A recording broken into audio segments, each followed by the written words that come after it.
Husker Afterparty, Action Plumbing, AC and Electrical, Gary Michaels Clothiers, and Brandt Excavating. Now, here are your hosts, Jake Bockelman and Nick Sainert.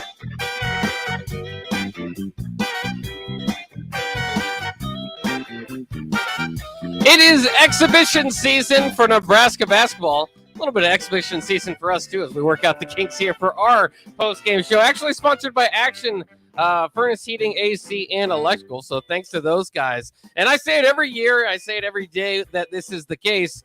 A day with Nebraska basketball is better than a day without one. So we're lucky to have one today. I'm Jake Bockelman in studio with you, with Tom Stevens, who's hanging over from Husker Rewind. Tom, you might not get to see too much of the game, but are you pumped for Husker basketball? Oh, I'm very pumped for Husker basketball. And we thought it would be ugly.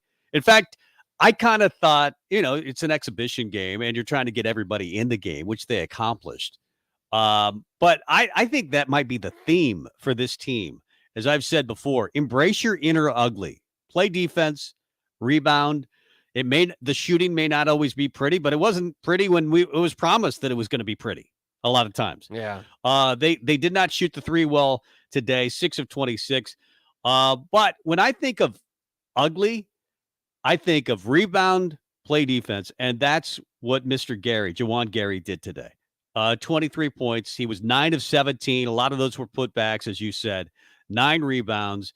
He was 2 of 7 from 3-point range. But he's one of those guys that is willing to get on the floor, get dirty, get the rebound, make the putback. And that's what I want to see. And he gives me hope that Nebraska can be a little of that. And I'm thinking about, 2014 Tim Miles. If you could get back to that type of, with a team that maybe could score a little more, I don't think they're going to average, anywhere near 80 points a game with this team. I don't think so. If you can get upper 60s, lower 70s, and, hold teams to mid 60s consistently, maybe that's what this team could be. Yeah, and we're going to do a lot of that talk, just kind of trying to push what we saw today and move it on to the rest of the season, because it is an exhibition game, and it was Chadron State. Chadron State, credit to them. They got it within 6 points in the second half, which might not be the best look for Nebraska. But like you said, it was a game where kind of everybody was getting playing time. Nebraska was trying to still feel themselves out. And that's kind of what this game looked like. So a lot about today's game is about projecting it toward the future. But I think it's kind of interesting, kind of like you're saying. I feel like this is maybe I don't know how to call it, more categorized as a throwback Nebraska team. Not so much, stars or guys that we just depend on or believe are going to be all conference players. And it's just kind of a group that as opposed to some of these other Fred Hoiberg teams seems to go to embrace the hustle, the kind of the hard work to get on the floor, because they don't have the sheer athleticism that's just going to get them over in Big Ten play. And so, I think we saw a little bit of that today. Different guys look, you can kind of take your takeaways. Gary certainly looked very good, as we were kind of pointing out, but it's kind of a weird feeling because Gary gives you the hustle points, and he hit a couple threes there at the end, and they were leaving him open for the threes, kind of dared him to take it. Overall, 2 of 7 from beyond the arc, and that's not necessarily a specialty, but he did hit a few there down the stretch. But most of his points is from kind of second chance points or getting, kind of getting in the middle of the lane and kind of doing the dirty work. And it's just kind of weird because I think too, when, first of all, shout out to Eric Strickland, who was doing the BTN Plus game, or I think they call it Big Ten Plus now, game. And he did an excellent job there. But I think that, he was saying, earlier in this week, it's a team that I don't know if who's going to lead them in scoring from game to game. It might be this guy one day, it might be this guy another day. Is that kind of how you perceive the team, or do you think they kind of have to carve out these roles, know who they can rely on? Because I thought that was kind of interesting today, and in a I guess an offense that doesn't have a go-to player. Sometimes a Gary, a hustle points guy, will end up being your leader because, he just got kind of offense is grinding out. You're not having anybody really particularly take more than 8 shots other than Gary, who ended up with 17. I think Griesel is your leader. I don't know that he's I think he's going to be the guy that you look to every night and say, well, he's Mr. Consistency. He's going to give you 12 points pretty much every night. And he was 6 of 9 from the field. He had 14 points total, 2 of 4 from the free throw line. I think he's the guy that will allow you to remain in games, and when those games get tight at the end of those games, maybe make a big shot or make the big pass and assist. I think number 2 will be hard to peg every night. Yeah. I think there are nights where it could be CJ Wilcher is the lead scorer. I think there's definitely nights like tonight where it's going to be Gary. Or after that, I don't know. I think Derek Walker should be a guy that gives you 10 to 14 on a given night. I'm anxious to see how Breidenbach comes back from the injury, and I think Emmanuel Bendamel. They'll be nice when he is your leading scorer. He only took 6 shots tonight, 2 of 2 from the free throw line. Outside of that, and you're talking about guys like Denham Dawson, who had 4 points. He's a kind of a defensive stopper. Tamanaga, can he be a guy that on a given night gives you 12 to 14? Headband Tamanaga, by the way, this evening. What's that? Oh, he's a headband Tamanaga. He had a headband. He was wearing on. the headband. Yeah. Did you like it? Maybe Was it it's a good new look for him? Yeah, I think it's good enough. I think that the problem with Casey last year was that he couldn't get a shot off in the Big Ten. I would like to see Nebraska run more plays for him, because you look at the 3-point shooting, it was terrible. Let's face it, it was not good against a bad basketball team. Chadron State, I'm not criticizing other than, that Chadron State, you should beat them really, really badly. And I wonder in the Big Ten how many shots Casey can get off. Oh, I liked the fact that he was taking a lot more pump fakes in the second half of last year when guys were trying to close out on him and make sure he didn't shoot. And he was taking it more often to the hole.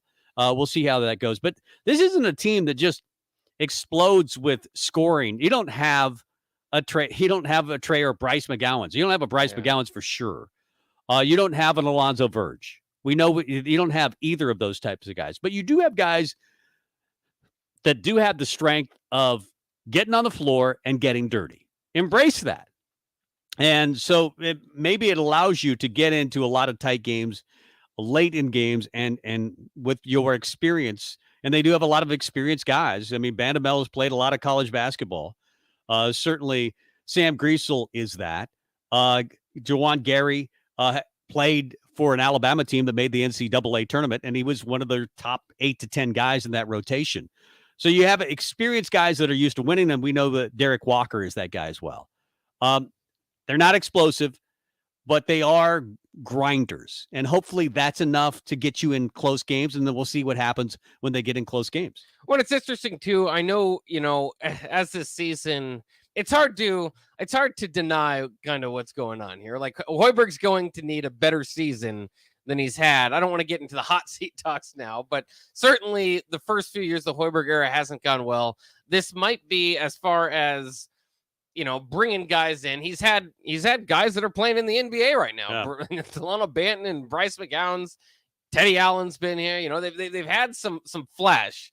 This team lacks some flash, but it did. I will say this, as opposed to against some of the old school Nebraska teams, they had 2 dunks today that would be better than the dunks that we saw. I'm kind of thinking some of those Doc Sadler, the smallest team on the court type of teams. Right. You just didn't see too many dunks. Tonight, they did have a few of them kind of thrown down. Was it the Griesel dunk? Sam Griesel's dunk was probably the best one. And then Gary had a good one in fast court, push and probe type of deal, which is what I think Nebraska probably looked best in tonight to me. Their half court offense, it's just it's kind of just strange, because we know it feels like an offense that's still looking for those roles, right? It's right. Like on this, all these guys have their different strengths, but they're not, to me, they didn't necessarily play as complementary in half court as probably they will as the season progresses and they get more chemistry. But they did still finish with 17 assists, which is very good. I think opposed to last year, where they averaged around 12.8. And that was with the Big Ten's leading assist getter, by the way, with Alonzo Verge. So that looked pretty good. I would like to see how many of those were kind of in the fast break action. And then, the defense, which was a big talk this offseason, looked like it was lost at times too, kind of scrambling. Some of the Chadron State players did good as far as kind of getting into the middle of the defense and scoring. 3-pointers in the first half and this coming out of the second half. I don't know how much you get frustrated with, maybe you just let Chadron State hit a few of them because they all ended up being 25%. So, right. And really from there, they got the game within 6. And then I think their next 2 or 3 possession was just deep threes, trying to get, keep that momentum and keep it going. And Nebraska went on a run from there. So it's interesting. Nebraska's certainly going to have to limit this rotation quite a bit. And so it was kind of cool to see the starters, because you figure those guys are, certainly in the mix this year. The starters for today were Sam Griesel at the point. Again, he, with his size and height at point guard, looked really good, was pushing up the court pretty well. Bandamel, kind of the defensive, especially wing defensive expert out there. CJ Wilcher, who did not have a great game shooting. And of course, that's kind of what he brings to the table more than anything. 1 of 8 from the floor. But that's, it's a reminder that it's a 1-game sample size, because we know Wilcher can be better than that, and we expect him to take on a bigger role. So if you're kind of looking at the new guys and just saying, well, this is, this 1 game is who they are, let the Wilcher game kind of be a reminder of that to you. Breidenbach, who's interesting, I think we can talk to here in a second, and Derek Walker. Breidenbach's kind of interesting because he doesn't lack, he's a stretch 4. He doesn't lack the confidence to shoot at any time. I'm wondering how that kind of plays out, because throughout the start of last season, he was that guy. I mean, he would do what he kind of did tonight, just hoist it up there. He's 1 of 4 from beyond the arc, including an air ball tonight.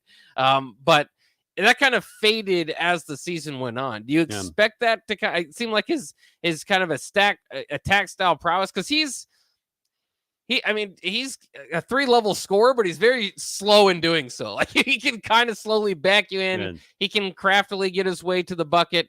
He can put up a shot. But he's one of the more intriguing Huskers to me, because he's also was a former top 100 recruit. Yeah, it'll be interesting to see how he comes back from the industry. From the injury from last year. 8 points today, 3 of 7, 1 of 4 from 3.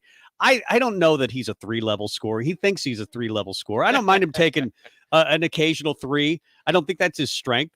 I'd like to see him work on his post-up moves or fall-away jumper, which I think is a decent one. If he could make most of his shots 8 to 12 feet from the hoop, I'm comfortable with that. Your scores are going to be Griesel right now, and then CJ Wilcher, I trust. Derek Walker, when he gets the ball in the post, he never takes any shot outside of 5 feet. But he was 3 of 3, and that looks like a Derek Walker type line. And then Griesel, everything looks good from the line. Again, I'm relying on you because you actually saw the game today.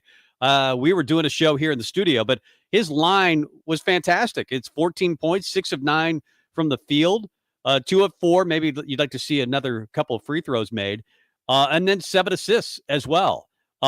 He's the leader. He's not a Alonzo Verge type point guard. He's probably the direct opposite of Alonzo Verge. He's not going to break you down with the dribble and get to the hoop.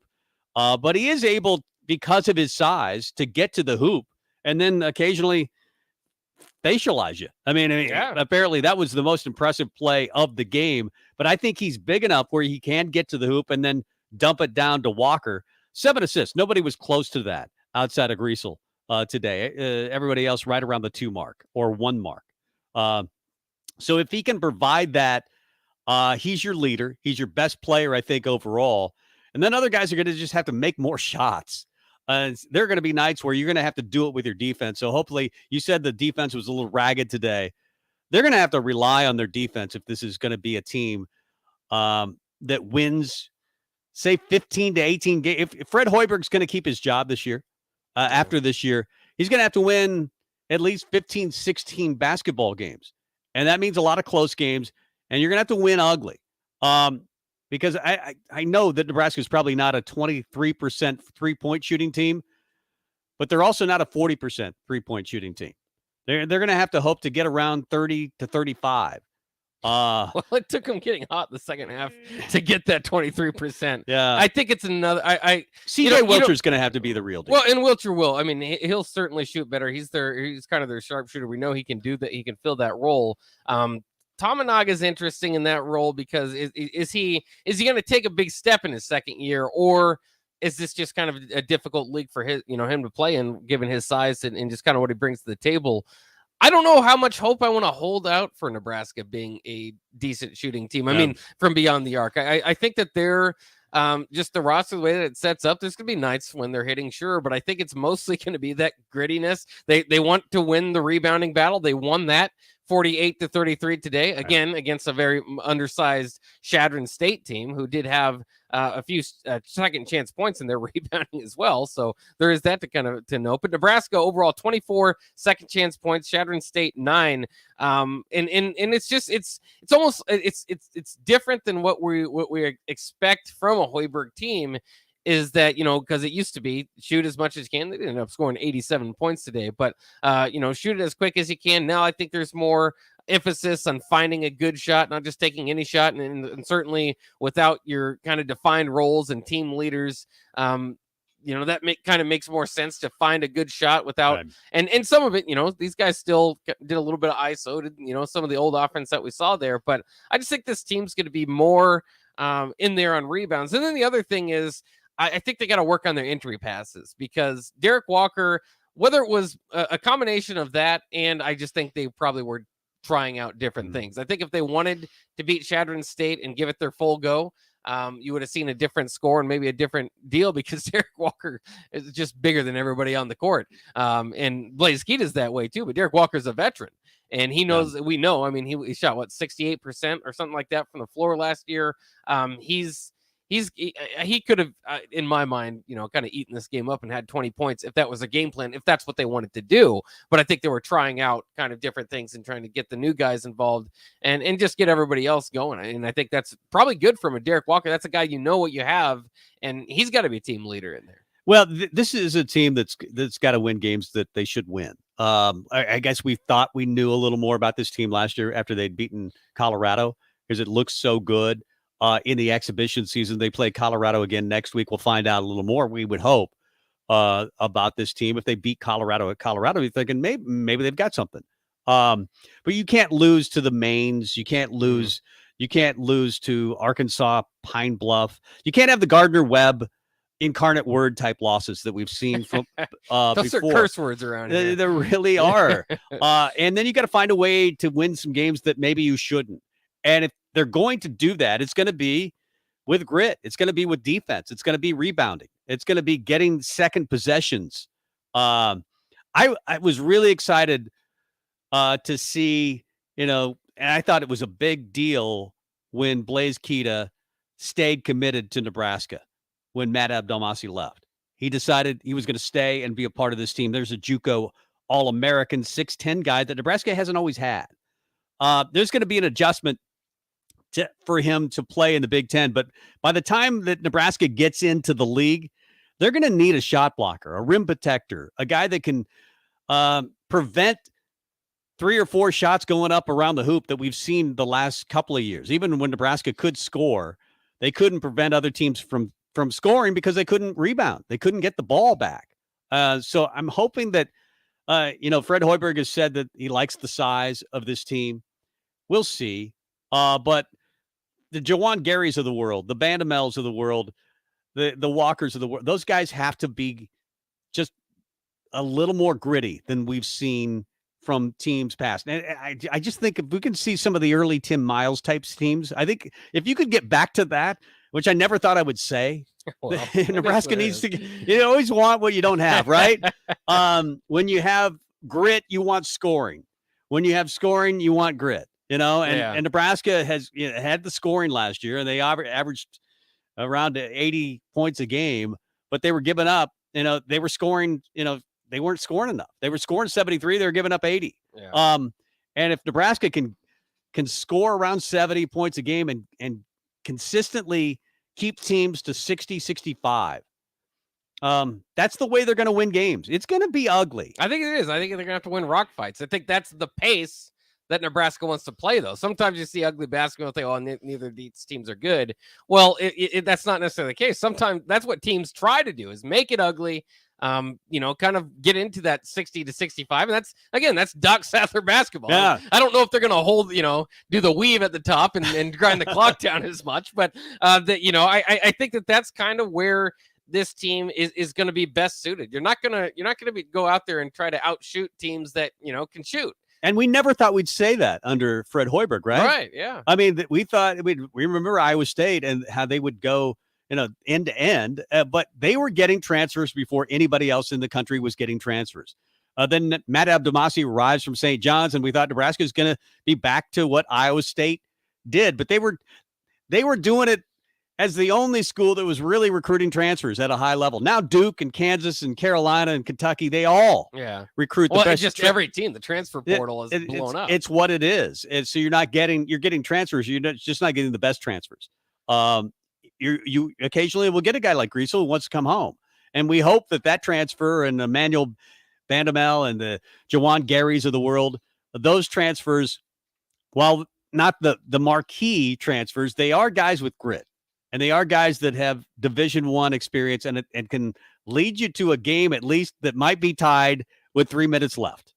And can you rely enough on that grit to find a way to get over the hump? Again, I think if Nebraska wants to win this year, they've got to find a way to be Rutgers. Yeah. Well, because when I think of rock fights, I think of Rutgers. Right. and it's strange overall too to talk about Nebraska basketball and where Fred needs to go, because his teams have been like Nebraska basketball, as we know, historically not very good. His teams have been like record-wise worse than that. So it's just about kind of maybe it is just 5 or 6 game improvement. Maybe those games aren't huge games, just a couple more in the Big Ten against lower level teams, and take care of business in the non-con when they haven't. Maybe that's all the improvement Nebraska needs to make, but that would be a step in the right direction. You brought up Tim Miles' teams. It still befuddles me and is crazy to me that since Danny Nee, Nebraska's had 2 teams with a better than 500 record in conference play. And those were Tim Miles' teams. That's crazy. Yeah. And I think that they could, you may not even need to be 500 in the conference type team, right around it though, if you're going to be on the doorstep of the Big Ten tournament. But this is not a marquee league. This isn't the Big Ten of a couple of years ago that had 11 teams go to the NCAA tournament. I think there's 3 preseason teams from the Big Ten ranked in the top 25. And none of them top 10. I mean, usually college basketball preseason's a mess of throwing top 25 teams together too. There's no clear leader in this. No, league. It's not going to be like last year Wisconsin won the league with a team that was picked like 8th or 9th. Yeah. It could be another one of those years. And so maybe that, as a Nebraska fan, gives you a little bit of hope. They're picked 14th because that's where you pick Nebraska, right? You don't even look at Nebraska's roster probably, and you say, well, they're probably 14th, somewhere between 12 and 14th. But I think there's a lot of teams. It's kind of similar to the Big Ten West. The Big Ten might be a lot like the Big Ten West in football, where anybody can win it. Yeah. That there's a lot of just mediocre teams and a lot of teams that are hovering around, the 15 win mark. And if you can find a way to, what Nebraska couldn't do is win close games last year. And that's why you go get guys like Sam Griesel, who've been in college basketball since the 70s. Yeah, it feels like it. Yeah. So you need those types of guys that have the composure to win games when games matter. And Nebraska just didn't. They came unglued. How many times did you hear Hoiberg say, these guys just, when the game is on the line, they just don't play their best basketball. They let a bad call go, affect them for 3 minutes or a 5 minute shooting slump, which is going to certainly happen with this team. How do you react when things aren't going well? I'd like to say this team will react better than last year's team. I don't know what that means as far as wins, but I do like the mettle of the roster. I like the grit. I'm concerned about the shooting. Yeah, and I think overall, though, it's showing something. I mean, again, the parallels between football and basketball are just, so much there. I mean, because there's the contract reconstruction and stuff like that for both teams. I thought that the plan B for Scott Frost was very strange, kind of forcing Mark Whipple, taking away what he does well, or got him the job, completely taking his offense away, throw something, it just seemed kind of strange. Nebraska basketball kind of plan B for Hoiberg is kind of similar, though. It's like, hey, we know this is kind of what you do. What you're doing doesn't work here. And maybe it's a Big Ten thing. Maybe it's a Nebraska thing. Maybe it's just the roster. Who knows? But it's not working. We got to try something new. And again, it might not be as flashy. at times. But I think the fans, and we'll see, there's a pretty good crowd out there. I mean, it's an exhibition game, it's not like it was packed or anything, but there's a pretty good crowd out there. I think that they're going to appreciate this level of, again, maybe less flash, more diving for the loose balls, more kind of getting your, knees dirty or whatever. And they were talking about that too on the broadcast, is the charges taken. The guys that are leading, like, they're going to count this. This is a big deal for Nebraska's defense is to take charges. And Blaze Keita and Derek Walker are among the best of them, the biggest guys. So I think that's kind of fascinating. And then Blaze Keita, just in himself, you kind of talked about him, just kind of how big he is. Rare for Nebraska to recruit like that. One interesting note here, 4 personnel fouls for him in 13 minutes. Against Chadron State. So that might be something to kind of track along. We've seen other younger big players sometimes get into that foul trouble pretty quickly, and so you got to watch their minutes. That could be something to kind of watch with him. And I'm trying to see, I don't have the block numbers in front of him. I'm not sure if he got one, but Keisei Tamanaga got a block today. So that isn't going to happen very often. So that's kind of fun as well. Run through the stats real quick too, as this is, we're just streaming here on the ticket. Of course, we got Denver Broncos playing on the radio waves, but we still wanted to talk some Nebraska basketball after their exhibition opener. So we'll run through the stats here real quick. Nebraska did win this game 87-60 over Chadron State. Husker shot 47% from the field while limiting Chadron State to 38%. Field goal percentages, not pretty there for either team. 25% for the Eagles, 23% for Nebraska. Free throw percentages, Nebraska was 71% on 15 of 21. Free throws for Chadron State, 6 of 11 for 55%.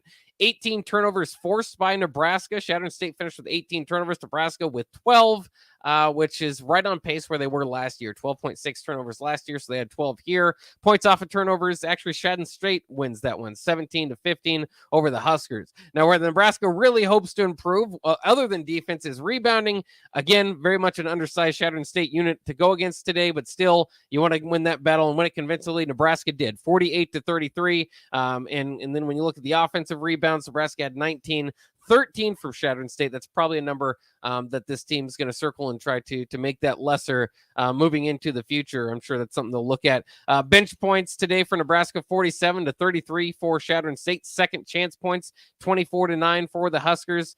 Points in the paint, 48-32 for Nebraska. The fast break points for Nebraska today, 13-4. Kind of surprised me. I thought they would have a little bit more than that. Blocks, again, 3 for Nebraska, none for Chadron State. Steals, 9 for Nebraska, 7 for Chadron State. In assist, 17 for Nebraska and 11 for Chadron State. So altogether, I think it's kind of what you would expect out of one of these first exhibition games. Eventually, Nebraska's going to have the talent to pull away. Not everything looked completely choreographed and like their mid-season form, especially early on. But kind of getting into that role, and it wouldn't be Nebraska basketball without Chadron State making it a 6-point game there in the second half. So we have something to complain about. There you go. I guess the things that stand out to me, you wanted to be a better rebounding team. And even against bad rebounding teams last year, Nebraska got out-rebounded. So you win that part of it, 48-33, as you pointed out. Too many turnovers. I like the fact that you forced 18 from Chadron State. 12 is too many for me. If you're going to be more of a controlled type of team, I'd like to see that under 10 for most games. But it is the first sighting for a Husker basketball team. So, and you're out trying to play a bunch of guys, so you get that.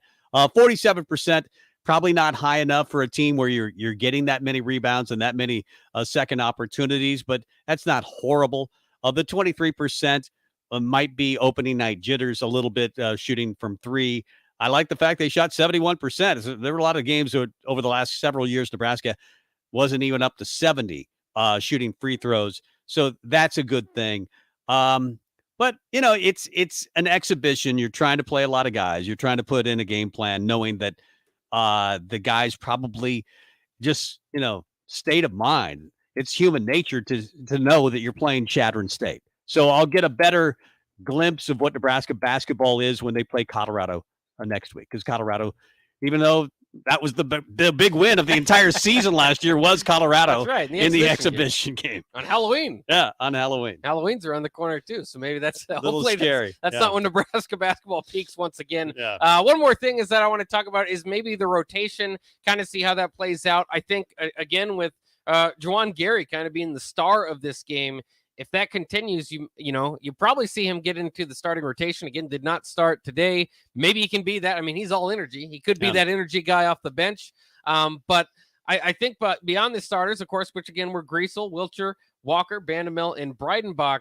I think they got some minutes to kind of fight for. Tominaga's going to have, he fell out of the rotation by the end of last year. Blaze Kita, as we mentioned, hit with his size, probably going to be in there. How much minutes are you going to give him per game if he's going to struggle with foul trouble? That'll be interesting to watch. And then I think the most interesting one, then, I don't know if you're going to have an 8-9 man rotation, but as you start to trim it, is Denham Dawson and Ramel Lloyd. Ramel Lloyd Jr., highly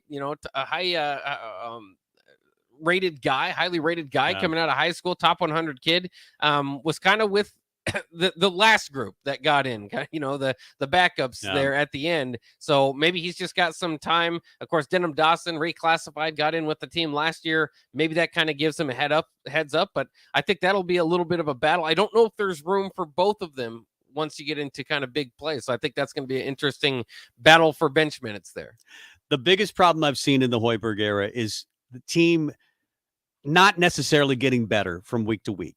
I think they did that a little bit last year, but you still only came up with 10 wins. But they were playing their best basketball toward the end of the year last year. So if you wanted to put a smiley face on a season that was just very sour, you would do that. But I think it's important what you just mentioned, that Ramel Lloyd Jr. needs to be a much better basketball player toward the middle and end of the year and get better. Gary looks like a guy that probably will move into the starting lineup. But where does your depth come from? Does Blaze Kita become that Big Ten center and not commit the 4 fouls in only 13 minutes? Because you can't have that. Who is your backup point guard? It's probably Bandemel. I'm sure he was seeing it today, but again, Lloyd needs to step up. Greasel is going to be the glue, and hopefully he can hold this team well enough together, long enough where other guys are growing around him. Yeah, I think Gary was the star today, but if you look kind of closely into it, you feel really good about Greasel, because I think where he goes, this team will go as well. How it's built around him, and again, no need to get to sound the alarms or anything, but I think that we could see games where bench scoring is a problem for Nebraska. Again, today Gary kind of took care of that. If he moves in the starting lineup, maybe that will not be the case, or be the case less so. But I like the depth to a degree. I could also see cases where bench scoring can become a problem, because some of these guys are kind of specialized in what they do at this point. So it's just kind of improved their all around game. The eyes, it feels like the weight maybe is less so upon them than last year's team, just because of the 5-star, everything that kind of surrounded. There's not much expectation from the outside. And even to be honest with you, and you're very close with Nebraska basketball, so I want to know kind of what you think. How does this team's kind of amp and energy going into the year compare to teams of it's Nebraska basketball, so it's never like, hey, this is a top 25 team, but it just kind of feels like it's a wait and see approach at this point for a lot of people to kind of start to believe in Fred Hoiberg in this program again. Well, and I guess I don't mind that, to learn where you are on a daily basis. Just take today's practice and move into tomorrow, make it the best you can be, and then move on to tomorrow. I think there was a little overconfidence with last year's team, and because you had the top 15 player in, McGowan's that you hadn't seen on campus. And you thought, well, we're just going to win because Alonzo Verge is great. And that, Bryce McGowan's is great.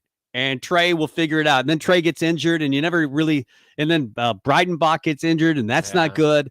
So you never really figured it out. And I think there was a little bit of too much me and not enough we. And I know it sounds cliche and dopey, but I don't think that's going to happen with Sam Greasel. I get the feeling that won't happen with some of these other guys as well. And Bandemel is one of those dudes.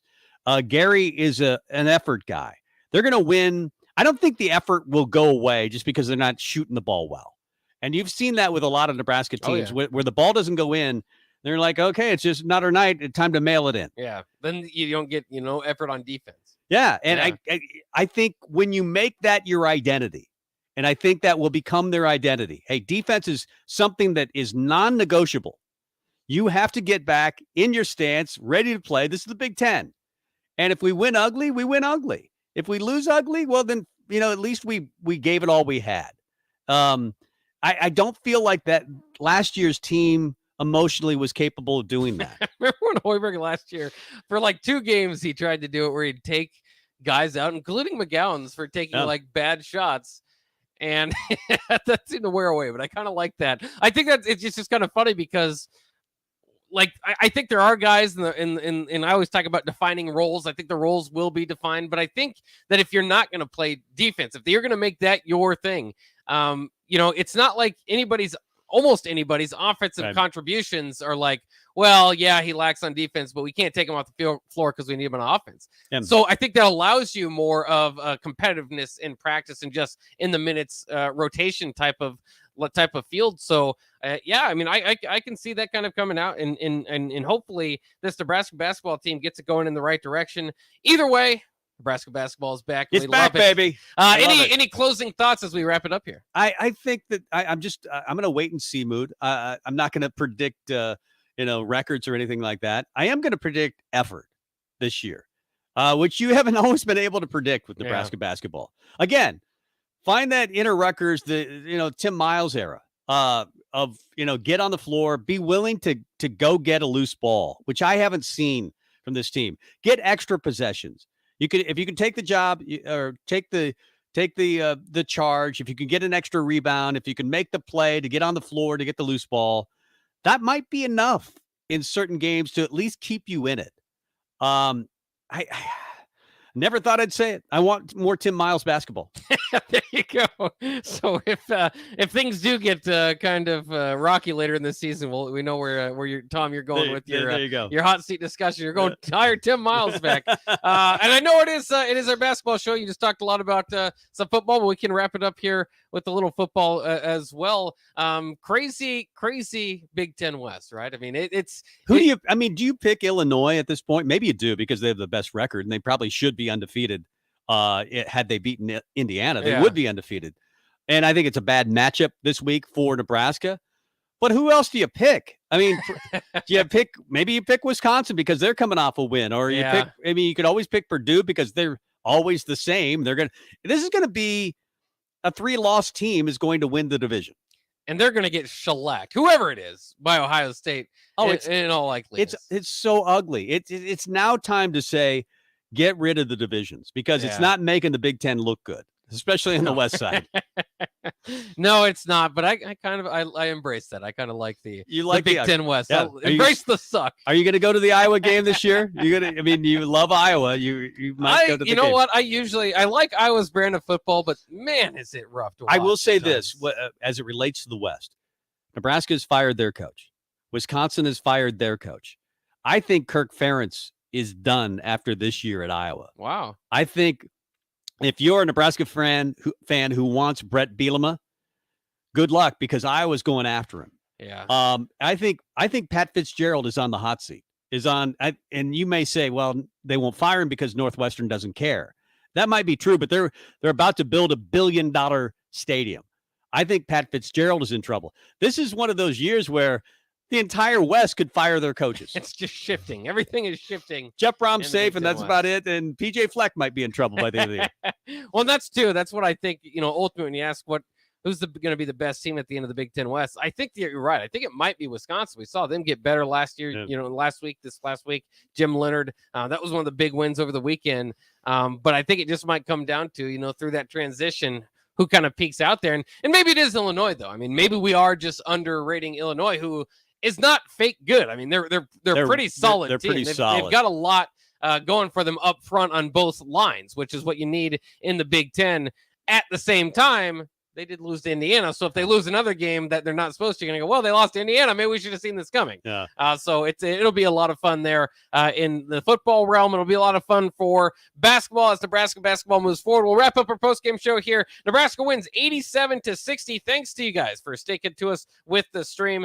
Tell all your friends, share, subscribe, all that stuff for us here on 93.7 The Ticket. We'll go ahead and sign off for now. Denver Broncos are playing on our station right now on as far as the radio airwaves go. And of course, we'll be back. All of us will be back at our normal times throughout the week and into the weekend. But thanks for joining us once again. Huskers win 87-60. It's Nebraska basketball season, baby.